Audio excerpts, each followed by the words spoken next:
This is not fair.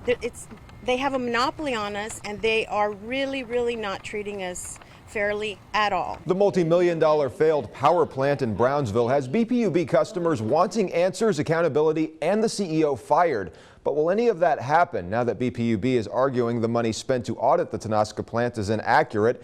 Let's bring in CBS 4's lead investigator, Derek Garcia. All right, Derek, you have the entities, the utility company, the city, and the community. You've heard from all of them. First, what's the city saying? Yeah, Chris, the city is open to hearing the potential factual issues BPUB has from the 11-month audit that states that CEO John Brusiak and the former mayor Tony Martinez presented the Tenosca project as if it was an emergency, but the auditors found out that it was an intentional fabrication. Tonight, we're asking a simple question to the city. How long is it going to take for those taxpayers who were initially lied to see any accountability being taken?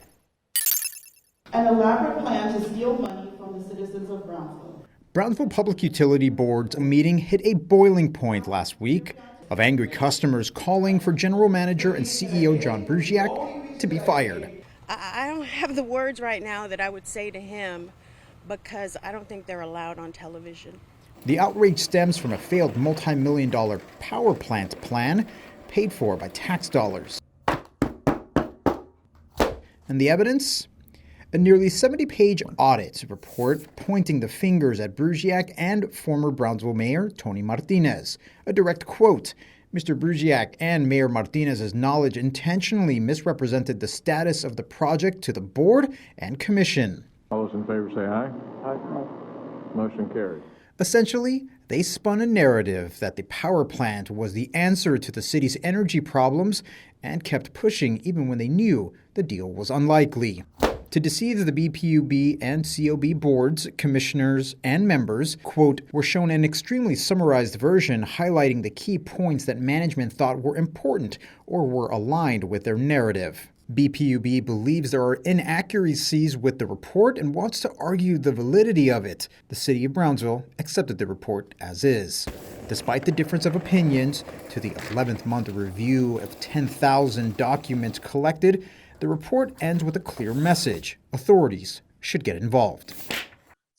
There is calls for a potential criminal investigation into this. Does the city of Brownsville have any statements for that? No, we do not. That's the most direct answer to our series of questions with Brownsville's interim city manager, Helen Ramirez.